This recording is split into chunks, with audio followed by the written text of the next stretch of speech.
जहां भी जाओगे वहां तुम्हारा शरीर पूरी तरह से सक्रिय हो जाएगा। कोई भी भयानक से भयानक बीमारियां भी तुम्हें छू नहीं पाएंगी। केवल आयुर्वेद के इन उपायों को अपनी जिंदगी में अपनाना शुरू कर दो। वह उपाय कौन से है, वही हम आज एक रोचक कहानी के माध्यम से जानेंगे। तो चलिए शुरुआत करते हैं। हिमालय की तलहटी में रहने वाले एक आर्षि की प्रसिद्धि दूर दूर तक फैली हुई थी, क्योंकि वह लोगों के मन की शक्ति, विश्वास की शक्ति और उनकी प्राण शक्ति के दम पर बड़ी से बड़ी बीमारियों को ठीक कर दिया करता था। उन्होंने आज तक किसी भी अवसर ही यह दवा का प्रयोग नहीं किया था।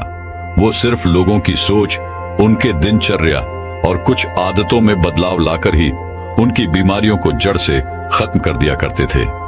एक सुबह उन आर्षि के पास एक बीमार व्यक्ति आया और बोला, मुनिवर, मैंने बहुत सी चिकित्सकों के चक्कर काटे, उनकी बताई दवाओं का सेवन किया, लेकिन मुझे कोई खास आराम नहीं मिला। अब तो मैं उन चिकित्सकों और उनके दवाओं से परेशान हो चुका हूं।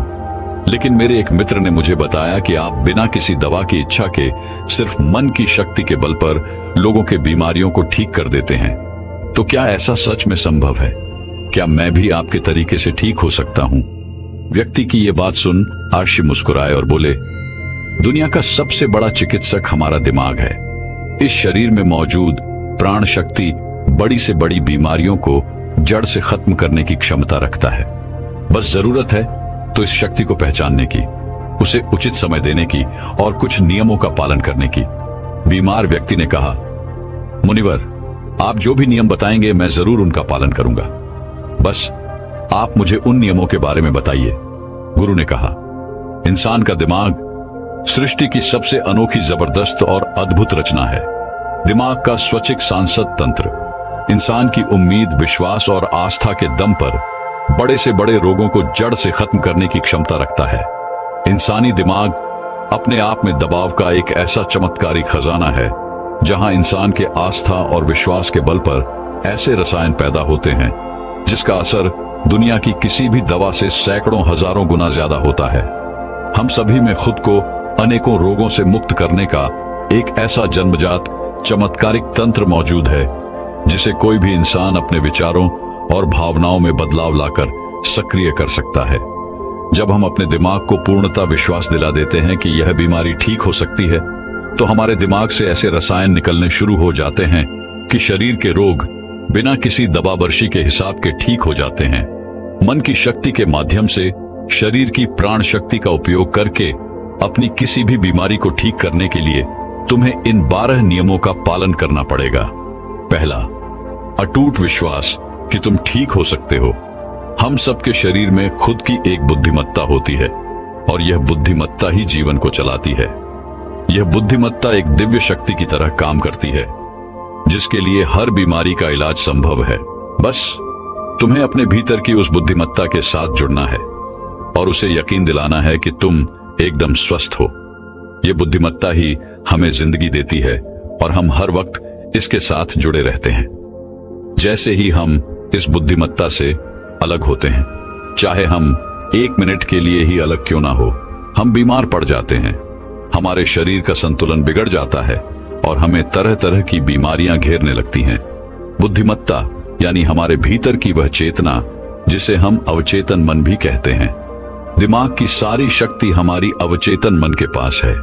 यह वह जगह है जहां सारे प्रश्नों का उत्तर है। मन की सारी शक्ति और सारी समझ है। अगर तुमने अवचेतन मन की शक्ति का उपयोग करना सीख लिया, इसे अपने अनुसार चलाना सीख लिया, तो न केवल तुम अपनी बीमारी को ठीक कर सकते हो, बल्कि एक अच्छी सेहत का भी लाभ ले सकते हो और अपने जीवन को पूर्णता के साथ जी सकते हो। जिन लोगों ने अवचेतन मन की शक्ति, विश्वास और आस्था के बल पर अपनी बीमारियों को ठीक किया है, उन्हें किसी बड़ी शक्ति पर पूरी तरह से यकीन था। उन्हें विश्वास था कि जो शक्ति मुझे बीमार कर रही है, उससे भी बड़ी शक्ति का हाथ मेरे सर पर है। वो मेरे से जुड़ी हुई है और मेरे अंदर भी वही शक्ति, वही धारा, वही आज्ञा रही है जो कि मुझे ठीक कर रही है।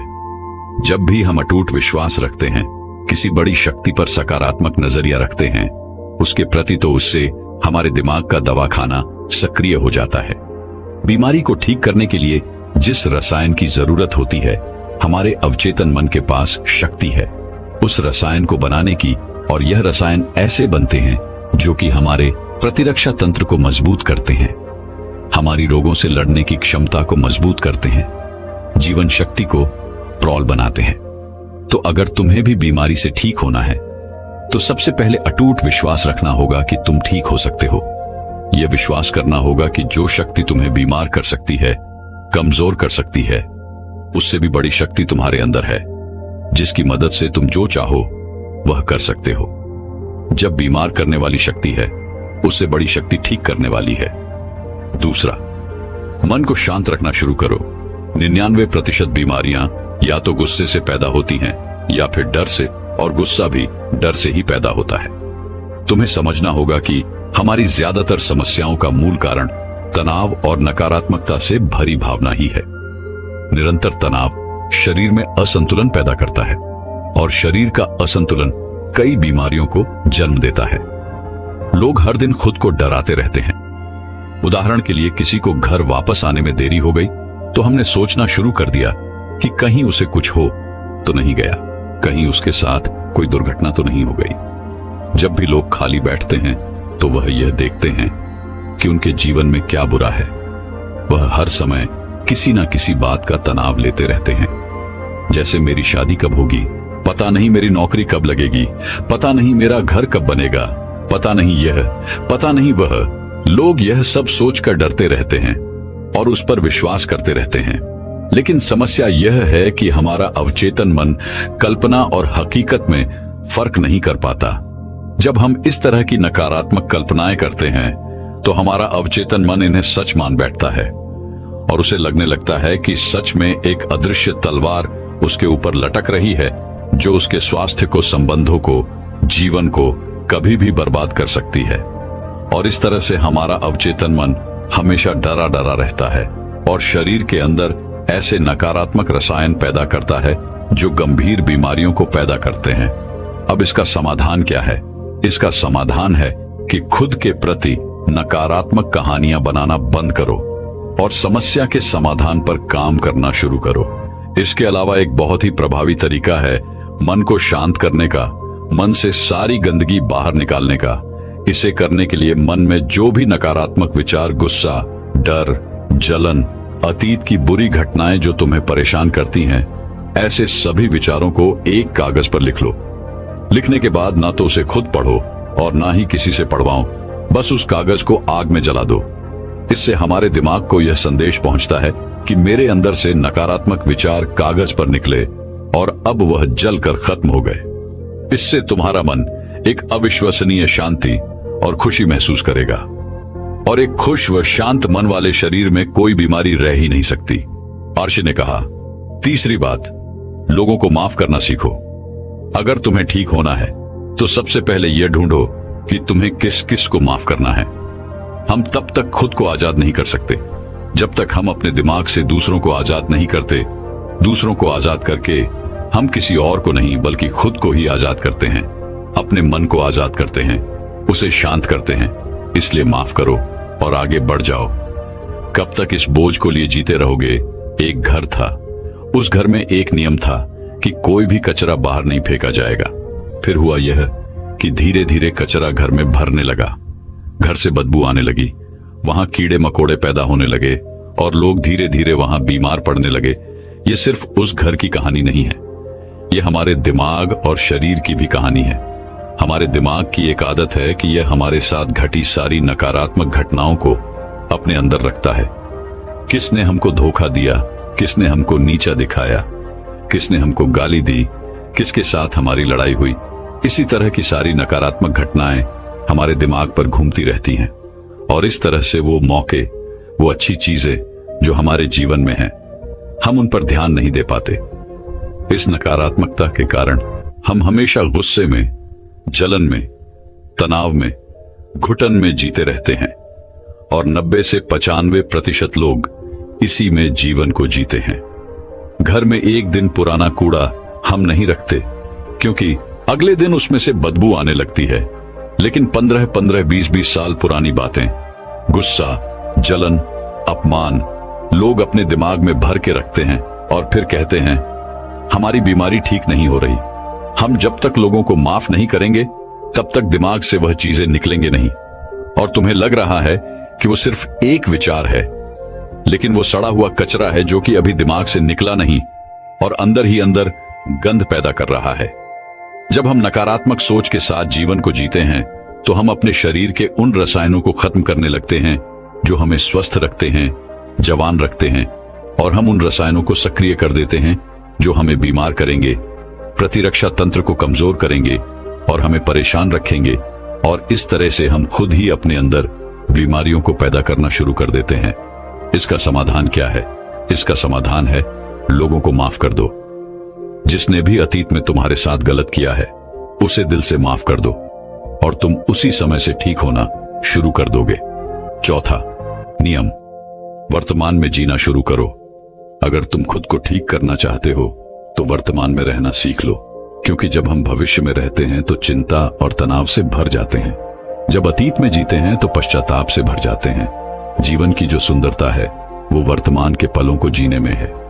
जितने भी लोग अपने दिमाग और शरीर में कुछ गलत चीजें लेकर बैठे हुए हैं वो वर्तमान में है ही नहीं, जी रहे हैं उस अतीत में जो 5 साल 10 साल 20 साल पुराना है। वह जो सड़ गया है, गंध पैदा कर रहा है दिमाग में, वह उसके बदबू में आज भी खुद को लपेटे हुए हैं। अगर कोई बीमार है तो वह वर्तमान में खुद से बोले और महसूस करे कि मैं स्वस्थ हूं, मैं खुश हूं, क्योंकि जब तुम यह सोचोगे कि अभी इस क्षण में मैं स्वस्थ हूं, इमारतों में अतीत में था, तो तुम्हारा दिमाग ऐसे रसायन पैदा करना शुरू कर देगा जो तुम्हारे शरीर को ठीक करने की रफ्तार को कई गुना तेज कर दे। लेकिन वर्तमान में आना कैसे है? वर्तमान में आना है अपने साथी बनकर, शरीर के प्रति जागरूकता लाकर, आसपास क्या चीज पड़ी है, क्या घटित हो रहा है, उन सब पर ध्यान देकर। जब हम अपने आसपास के प्रति जागरूक होते हैं तो हमारे शरीर से तनाव कम होता है और हमारे सोचने की, समझने की शक्ति बढ़ती है। ऐसा करने से हमें अपने बारे में बहुत सी नई चीजें सीखने को मिलती हैं। धीरे धीरे हमारे दिमाग को समझ आने लगता है कि हमें किन कारणों से तनाव पैदा होता है, और जब हमारा दिमाग ये समझ जाता है तो इससे हमारे अंदर बड़ा बदलाव आता है। हम नकारात्मक सोचना बंद कर देते हैं और हमें हर काम में सफलता मिलने लगती है, क्योंकि हमारे दिमाग को कल्पना और सच्चाई के बीच फर्क समझ नहीं आता। इसीलिए अगर तुम एक स्वस्थ व्यक्ति की कल्पना करोगे तो तुम्हारा दिमाग तुम्हें स्वस्थ करना शुरू कर देगा। 5वां नियम, खुद से प्रेम करना सीखो। सालों बीत जाते हैं लेकिन लोग अपने बारे में कभी खुद से बात ही नहीं करते। यह भी नहीं जान पाते कि उनका पसंदीदा खाना क्या है, उन्हें क्या अच्छा लगता है। वह अपने साथ समय बिताना ही भूल जाते हैं। अगर ठीक होना है तो खुद से प्रेम करना ही पड़ेगा, अपनी कीमत पहचाननी ही पड़ेगी। बहुत सी महिलाएं और पुरुष परिवार की जिम्मेदारी और भाग दौड़ के चक्कर में खुद को खो देते हैं। तुमने जिस दिन खुद को पा लिया उस दिन से सारी गलत चीजें तुम्हारे दिमाग और शरीर को छोड़कर भागने लगेंगी। तुमने जिस दिन खुद को पा लिया उस दिन से खुद की कीमत समझने लगोगे, और जिस इंसान ने खुद की कीमत समझ ली, यही तो खुद से प्यार करना है। 6वां नियम, सकारात्मक कल्पनाएं करो। हर दिन अपने दिन की शुरुआत इस सवाल से करो कि आज के दिन मैं खुद को पहले से बेहतर कैसे बना सकता हूं। ज्यादातर लोग सुबह उठने के बाद केवल अपनी परेशानियों के बारे में सोचते हैं, और अधिकतर परेशानियां उनके भूतकाल यानी अतीत की यादें होती हैं। जैसे ही वो अपने परेशानियों के बारे में सोचते हैं, वो बीते हुए कल के बारे में सोचने लगते हैं। हर एक परेशानी के साथ एक भावना जुड़ी होती है, और अपने भूतकाल के बारे में सोचने से ही वो लोग उदास हो जाते हैं और खुद को अयोग्य मानने लगते हैं। तुम्हें अगले 7 दिनों तक सुबह उठने के बाद अपने दिन की शुरुआत सकारात्मक विचार के साथ करनी है। सुबह उठते ही सोचो कि आज के दिन मैं खुद का सर्वश्रेष्ठ संस्करण कैसे बन सकता हूं। निर्णय लो कि आज का दिन मैं खुशी के साथ बिताऊंगा। तुम्हें अपना हर दिन सकारात्मकता और उमंग से भरी भावनाओं के साथ शुरू करना चाहिए। हमारी शारीरिक अवस्था हमारी मानसिक अवस्था से सीधी जुड़ी होती है, तो जब हम बेहतरीन मानसिक अवस्था के साथ अपने दिन की शुरुआत करते हैं तो ये हमारे शरीर के लिए भी अच्छा होता है। खुद की ऐसी छवि बनाओ जिसमें तुम पूरी तरह से स्वस्थ हो। हर दिन 10 मिनट आंख बंद करके बैठो और यह कल्पना करो कि तुम ठीक हो रहे हो। ऐसा करने से ही हमारा अवचेतन मन ऐसे रसायन बनाना शुरू कर देता है जो हमारी बीमारी को तेजी से ठीक करना शुरू कर देते हैं। अगर हमारे दिमाग ने कुछ गलत सोचकर बीमारी पैदा की है तो कुछ अच्छा सोचकर उसे ठीक भी तो कर सकता है। 7वां नियम, अपने जीवन का मकसद खोजो। कुछ लोग तो सिर्फ इसीलिए बीमार रहते हैं क्योंकि उन्हें अपना जीवन व्यर्थ लगता है। उनके जीवन का कोई मकसद ही नहीं होता। वो समय से पहले खुद को बूढ़ा महसूस करने लगते हैं। जीवन में किसी भी लक्ष्य या उद्देश्य का होना लंबे व अच्छे स्वास्थ्य के लिए बेहद जरूरी है। यानी कि हर दिन बिस्तर से उठने का तुम्हारे पास कोई कारण होना चाहिए। जब हमें लगने लगता है कि हमारे जीवन का कोई महत्व है, हम किसी मकसद से जुड़े हुए हैं, तो हम ज्यादा खुश रहने लगते हैं, ज्यादा ऊर्जावान और तरोताजा महसूस करने लगते हैं। और जब हम अंदर से खुश रहने लगते हैं तो हमारा शरीर खुद अपनी बीमारी को खाना शुरू कर देता है। 8वां नियम, पेट से भरकर गहरी सांस लेने का अभ्यास करो। हर दिन कुछ मिनट के लिए पेट को सीधा करके बैठ जाओ और पेट से भरकर गहरी सांस लेने का अभ्यास करो।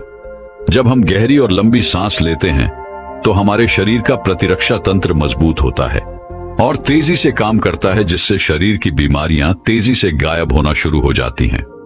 साथ ही गहरी सांस लेने से पूरा दिन हमारा मनपसंद रहता है और हम खुश रहते हैं। 9वां नियम, शरीर को अंदर से साफ करो।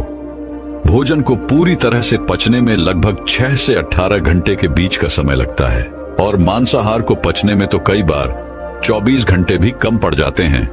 लेकिन लोग हर कुछ घंटे में भोजन ग्रहण करते रहते हैं, जिससे पुराना भोजन ठीक से पच नहीं पाता और नया आ जाता है।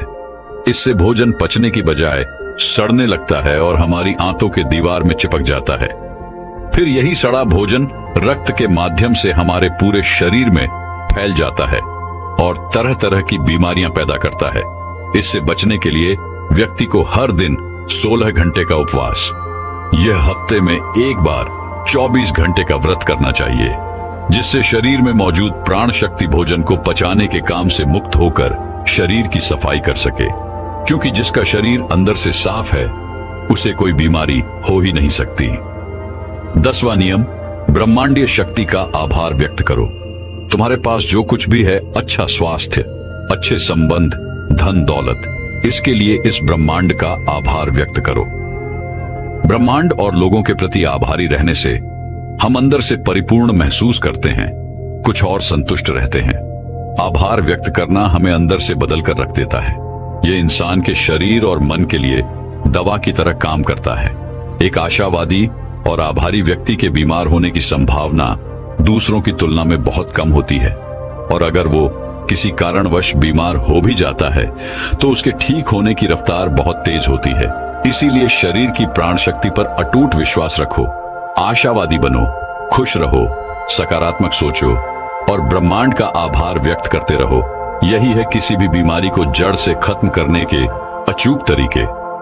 इसके बाद आर्शी मौन हो गए और वह व्यक्ति उनका धन्यवाद कर वहां से चला गया। दोस्तों, 90% रोग केवल पेट में जमी गंदगी की वजह से होते हैं। पेट में कब्ज नहीं रहना चाहिए, नहीं तो हमेशा रोगों से घिरे रहोगे। 160 रोग केवल मांसाहार का सेवन करने से होते हैं। 103 रोग खाने के बाद पानी पीने से होते हैं, इसलिए भोजन के 1 घंटे पश्चात ही पानी पीना चाहिए। 80 रोग चाय पीने की वजह से होते हैं। 48 रोग एल्यूमिनियम की बर्तन या प्रेशर कुकर के खाने की वजह से होते हैं। मिट्टी के बर्तन में भोजन पकाने से पोषक तत्व 100% रहते हैं। कांसे के बर्तन में 97%, आइटाल के बर्तन में 93%, एल्यूमिनियम के बर्तन और प्रेशर कुकर में सिर्फ 13% पोषक तत्व ही रह जाते हैं। आयुर्वेद के अनुसार भोजन पकने के 48 मिनट के अंदर उसे खा लेना चाहिए, क्योंकि उसके पश्चात भोजन में तामसिक गुण आ जाते हैं। 12 घंटे के बाद खाना पशुओं के खाने लायक भी नहीं रह जाता। खाने के लिए हमेशा सेंधा नमक सर्वश्रेष्ठ होता है, उसके बाद काला नमक, सफेद नमक जहर के समान होता है। सरसों, मूंगफली, नारियल, सूरजमुखी का तेल और देशी घी खाना चाहिए। रिफाइंड तेल और डालडा शरीर के लिए जहर के समान होते हैं। चाय, कोल्ड ड्रिंक्स और शराब के सेवन से हृदय रोग होने की संभावना बढ़ जाती है। अत्यधिक ठंडे जल, आइसक्रीम और ठंडे पदार्थों के सेवन से बड़े हद तक हृदय सिकुड़ जाता है। मैदे से बने पदार्थ जैसे पिज्जा, बर्गर आदि का सेवन करने से बड़े आंतों में गंदगी जमा होने लगती है। भोजन के पश्चात स्नान करने से पाचन तंत्र मंद पड़ने लगता है और शरीर कमजोर होने लगता है। इसीलिए हमेशा भोजन से पहले स्नान करें। शैम्पू, कंडीशनर से बाल पकने, झड़ने और कमजोर पड़ने लगते हैं। आपने देखा होगा कि साधु के बाल कितने मजबूत और घने होते हैं, जबकि वह किसी प्रकार का कोई साबुन, कंडीशनर और ब्रांडेड तेल नहीं लगाते। वह ब्रह्मचर्य में रहकर संयम पूर्वक अपना जीवन व्यतीत करते हैं। आजकल ज्यादातर बीमारियां गलत खान पान और गलत दिनचर्या की वजह से पैदा हो रही है। अगर हम अपने खाने, सोने और उठने का समय निश्चित कर लें, साथ ही सही भोजन उचित मात्रा में ग्रहण करें, तो हम बहुत सी बीमारियों से खुद को बचा सकते हैं और पुरानी बीमारियों को ठीक भी कर सकते हैं। तो दर्शकों, चलिए इसी विषय पर अगली रोचक कहानी की शुरुआत करते हैं। एक गुरु समुद्र के किनारे अपना आश्रम बनाकर रहा करते थे। वे रोज शाम को आश्रम के बाहर खड़े होकर समुद्र के ऊपर उड़ने वाले बाजों को बड़े ध्यान से देखा करते थे। एक शाम को वो रोज की तरह समुद्र के किनारे खड़े होकर एक उड़ते हुए बाज को निहार रहे थे कि तभी उनके आश्रम के कुछ शिष्य उनके पास आकर खड़े हो गए और वह सभी भी उस उड़ते हुए बाज को निहारने लगे। थोड़ी देर तक उस बाज को देखने के बाद उनमें से एक शिष्य ने गुरु से पूछा, गुरुदेव, आप रोज शाम को इन उड़ते हुए बाज को क्यों देखते हैं? शिष्य का यह प्रश्न सुनकर गुरु कुछ देर तक तो मौन रहे, फिर अचानक बोल पड़े, जिंदगी में अगर कुछ बनना हो तो एक बाज बनना, कभी तोता मत बनना, क्योंकि तोता बोलता तो बहुत है लेकिन कभी ऊंचा उड़ नहीं पाता। लेकिन एक बाज जो कि हर समय शांत रहता है पर आकाश को भी चिढ़ने का सामर्थ्य उसके अंदर होता है। गुरु ने आगे कहा, आज मैं तुम्हें बाज के जीवन से 8 ऐसी बातें बताऊंगा जो कि हर इंसान को बाज से सीखनी चाहिए। जीवन की बहुत बड़ी सीख छुपी है इन 8 बातों में। पहली सीख, एकाग्रता। जब भी बाज को शिकार करना होता है तो वह एक बार अपने शिकार को निश्चित कर लेता है, फिर वो किसी दूसरे शिकार पर ध्यान नहीं देता। शिकार का आकार उससे छोटा हो या फिर उससे कई गुना बढ़ा। एक बार शिकार को चुन लेने के बाद वो उसकी हर हरकत, हर गतिविधि पर पैनी नजर रखता है। यदि मछली का शिकार करना होता है तो वो समुद्र की हर मछली को अपना शिकार नहीं बनाता, बल्कि उसमें तैर रही किसी एक मछली को ही अपना शिकार बनाता है। फिर वो उसकी हर एक गतिविधि पर नजर बनाए रखता है कि वो कब सतह पर आती है और कितनी देर तक वहां रहती है, कि कितनी देर बाद वो पानी से ऊपर छलांग लगाती है। वो हर एक चीज जो शिकार करने के उसके काम को आसान कर सके, वो उसका बड़ी ही सावधानी से निरीक्षण करता रहता है। तो इससे हमें सीखना चाहिए कि 10 अलग अलग लक्ष्यों में अपनी ऊर्जा बर्बाद करने की बजाय हमें किसी एक लक्ष्य में पूरी एकाग्रता के साथ ध्यान देना चाहिए और जितना हो सके उस लक्ष्य के बारे में सीखें, जानें, वह पढ़े और साथ ही इस चीज का भी अवलोकन करें कि उस लक्ष्य को पाने में क्या क्या चुनौतियां आने वाली हैं और हमें कैसे उन चुनौतियों को आसान बनाना है। ये सब बातें हमें जान लेनी चाहिए। दूसरी सीख, बाज हमेशा सबसे ऊपर और अकेला उड़ता है। बाज कभी भी किसी चिड़िया या छोटे पक्षियों के साथ नहीं उड़ता। बाज या तो बाज के साथ उड़ता है या फिर अकेला उड़ता है। इससे हमें सीख मिलती है कि छोटी सोच वाले लोगों से दूर रहो, या तो बड़ी सोच वाले लोगों के साथ रहो या फिर अकेले रहो, क्योंकि जैसे लोगों के साथ हम रहते हैं अंततः हम भी वैसे ही बन जाते हैं। इसीलिए हमेशा अच्छे लोगों का साथ चुनो, नहीं तो फिर अकेले रहो, क्योंकि यही वो समय होता है जब हम खुद को अच्छे से जान पाते हैं। तीसरी सीख, अपनी सीमाओं से ऊपर उठो। जब जब मौसम खराब होता है, जब जब बारिश, आंधी या तूफान आता है, हर एक पक्षी अपने घोंसले की तरफ भागता है, खुद को छुपाने की जगह ढूंढता है, लेकिन बाज ऐसा कुछ भी नहीं करता। वो खुद की सीमाओं को तोड़कर बादलों से भी ऊपर उड़ने का प्रयास करता है। हवाएं उसे थपेड़ा मारती है, पंख उसके भारी हो जाते हैं, पानी और धूल की वजह से उसे कुछ दिखाई नहीं देता, लेकिन वो फिर भी आसमान की तरफ उड़ता रहता है और अंततः बादलों से भी ऊपर निकल जाता है और वहां तब तक उड़ता रहता है जब तक मौसम ठीक नहीं हो जाता। बाज अपनी सीमाओं को सिर्फ इसीलिए तोड़ पाता है क्योंकि वो समस्या के आने पर उसे घबराता नहीं, उससे डर कर बचने का प्रयास नहीं करता, बल्कि एक सकारात्मक नजरिए के साथ उसका सामना करता है।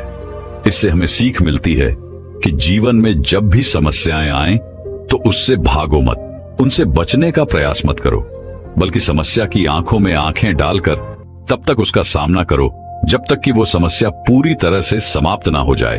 और ऐसा केवल तभी संभव है जब व्यक्ति सकारात्मक सोच, सकारात्मक नजरिए के साथ समस्याओं को देखें। गुरु ने आगे कहा, चौथी सीख, अपने आराम से बाहर निकलो। बाज कभी भी अपने घोंसले में घास के कोमल तिनके नहीं रखता, और जो तिनके कोमल होते जाते हैं उन्हें निकालकर फेंकता रहता है। वह ऐसा इसीलिए करता है ताकि उसके अंदर अपने घोंसले से बाहर निकलकर शिकार करने का जुनून चढ़ा रहे और उसके बच्चे आलसी न बने। वो लगातार घोंसले से निकलकर उड़ने का प्रयास करता है और जल्द से जल्द अपनी सुरक्षा खुद करना सीख जाता है। लेकिन दूसरी तरफ हम इंसान हैं जो बड़े बड़े लक्ष्य तो हासिल करना चाहते हैं, लेकिन साथ ही अपना आराम भी नहीं छोड़ना चाहते। हम हर दिन पूरी जद्दोजहद करते हैं, अपने घर को, अपने कमरे को, अपने जीवन को और भी आरामदायक चीजों से भरने के लिए हम हर वो काम करते हैं जिससे हमारा जीवन और भी आरामदायक हो सके।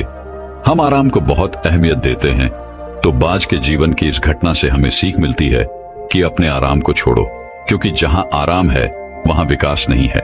अपने आप को हर दिन थोड़े मुश्किल समय से गुजरने दो, क्योंकि यही चीज हमें मजबूर और जीवन में आगे बढ़ाती है। पांचवी सीख, निडरता। बाज कभी भी अपने शिकार का आकार या उसकी ताकत देखकर घबराता नहीं है और ना ही कभी उसके सामने हार मानता। वह अपनी आखिरी सांस तक उसे टक्कर देता है और उसे अपना शिकार बनाने की कोशिश करता है। इससे सीख मिलती है कि चाहे समस्या कितनी ही बड़ी, कितनी ही विशाल क्यों ना हो, उसके सामने हार मत मानो, उसका सामना करो। दुनिया के सबसे सफल लोग सबसे निडर व्यक्ति भी होते हैं। वह कभी समस्याओं से डरते नहीं, बल्कि डटकर उनका सामना करते हैं। छठी सीख, बाज कभी भी मरे हुए शिकार को नहीं खाता, वह हमेशा जिंदा शिकार करता है। इससे हमें सीख मिलती है कि हमें कभी भी अपने बीते हुए कल में नहीं जीना चाहिए। अपनी पुरानी सफलताओं या असफलताओं को अपने मन में लेकर नहीं घूमना चाहिए। हमारा जो अतीत है वह मर चुका है, अब वह कभी लौटकर नहीं आने वाला। इसलिए अपने उन मरे हुए सड़े हुए अतीत के विचारों पर ध्यान मत दो और अपनी आने वाली ताजी जिंदगी पर ध्यान लगाओ। अपने अतीत की पुरानी यादों को जो तुम्हें तंग करती है उन्हें वहीं रहने दो जहां की वह हैं। अतीत की जगह अतीत में है, उसे वर्तमान में मत लाओ, क्योंकि अगर एक बार तुम्हारा अतीत तुम्हारे वर्तमान में आ गया तो फिर तुम्हारा अतीत तुम्हें वर्तमान में कभी नहीं रहने देगा। तुम्हारे अतीत में तुम्हारे साथ चाहे कितना ही बुरा क्यों ना हुआ हो, वह अब मर चुका है। तो उस बाज की तरह बनो जो मरी हुई चीजों को कभी नहीं खाता। साथ में अकेले आगे बढ़ने का साहस हमें बाज से सीखना चाहिए। बाज हमेशा अकेला शिकार करता है। शायद उसे भी पता है कि भीड़ हौसला तो देती है, मगर हमारा साहस छीन लेती है। जो अकेले अपने लक्ष्य के लिए निकल पड़ता है, उससे बढ़कर शायद ही किसी और का हौसला होता है। बाज ना तो कभी किसी दूसरे बाज से सहायता लेता है और ना ही कभी किसी की सहायता करता है, अपने बच्चे की भी नहीं। जंगल के राजा शेर को भी झुंड बनाकर शिकार करते हुए देखा जा सकता है, लेकिन बाज में यही कारण है कि उसमें इतना साहस होता है कि वह जल, थल और नभ सभी जगहों पर शिकार करके अपना परचम लहरा सकता है। तो इससे यह सीख मिलती है कि कभी भी अपने लक्ष्य की प्राप्ति के लिए अकेले चलने से डरो मत। अगर बुद्ध अकेले आगे बढ़ने से डर गए होते तो आज दुनिया को ध्यान और शांति का पाठ कौन सिखाता। आठवीं और सबसे महत्वपूर्ण सीख, दर्द से भागो मत। बाज की उम्र लगभग 70 साल होती है, लेकिन 40 साल में ही उसका शरीर बूढ़ा हो जाता है। नाखून उसके पैरों में ढंसने लगते हैं, पंख उसके शरीर में चिपक जाते हैं, चोंच उसकी मुड़ जाती है, शरीर उसका भारी हो जाता है। ऐसी स्थिति में शिकार करना तो क्या, वह उड़ने की हालत में भी नहीं होता। अब उसके पास सिर्फ 2 विकल्प होते हैं। पहला, या तो वह अपनी इस अवस्था को स्वीकार कर ले और भूखा प्यासा मर जाए, या किसी दूसरे जानवर का शिकार बन जाए। और दूसरा विकल्प यह होता है कि वो 6 महीने की एक बहुत ही दर्दनाक प्रक्रिया से गुजरे और खुद को फिर से पहले जैसा मजबूत बना ले। लेकिन बाज तो बाज है, वह दूसरा विकल्प ही चुनता है। इसके लिए वह खुद को एक बहुत ही ऊंचे और सुनसान पहाड़ में ले जाता है, जहां वह पहले अपनी चोंच से अपने सारे पंख खींच खींच कर उखाड़ देता है, फिर चट्टान पर पैर मार मार कर अपने पंजे तोड़ देता है। उसके बाद उसी चट्टान पर अपनी चोंच को पटक पटक कर तोड़ देता है और इस लहूलुहान अवस्था में खुद को दूसरे जानवरों से छिपाता फिरता है। अगले 6 महीने तक वह इसी दर्दनाक अवस्था से गुजरता है और इंतजार करता है नई चोंच, नए पंख और नए पंजे के उगने का। 6 महीने के इस दर्द भरे समय के बाद जब उसके नए पंख, नए पंजे और नई चोंच उग जाती है, तब फिर वह अपनी नई जिंदगी शुरू करता है और निकल पड़ता है अपने शिकार पर और अगले 30 सालों तक फिर राज करता है। इससे ये सीखने को मिलता है कि समय आने पर हमें अपनी कुछ पुरानी आदतों को छोड़ना पड़ता है कुछ नया पाने के लिए। फिर चाहे उस आदत को छोड़ना कितना ही मुश्किल क्यों ना हो, उसको छोड़ने की प्रक्रिया कितनी ही दर्दनाक क्यों ना हो। चीजें जो हमारे लिए बोझ हैं, जो हमें पीछे खींचती हैं, जिनका हमारे जीवन में कोई काम नहीं, उन्हें छोड़ देना ही अच्छा है। गुरु ने आगे कहा तो यह थी, बात से सीखने वाली वो 8 बातें जो जिंदगी भर तुम्हारे काम आएंगी। शिष्य ने कहा, गुरुदेव, हमने तो कभी सोचा ही नहीं था कि बाज जैसे पक्षी से भी इतना कुछ सीखा जा सकता है। इसके बाद सभी शिष्यों ने गुरु को धन्यवाद किया और अपने अपने काम पर लौट गए। दोस्तों, मैं उम्मीद करता हूं कि यह कहानी सुनने से आपके जीवन में अच्छे बदलाव आए होंगे। आपको इस वीडियो से क्या सीखने मिला, ये कमेंट करके जरूर बताएं और अपने परिवार, दोस्तों या आपके करीबी इंसान के साथ ये कहानी शेयर करके उन्हें भी इस ज्ञान से परिचित करवाएं। बाकी अगर आपको यह वीडियो दिल से अच्छी लगी हो, तभी इस वीडियो को लाइक कर देना और आपने अब तक इस चैनल को सब्सक्राइब न किया हो तो चैनल को सब्सक्राइब भी जरूर कर देना।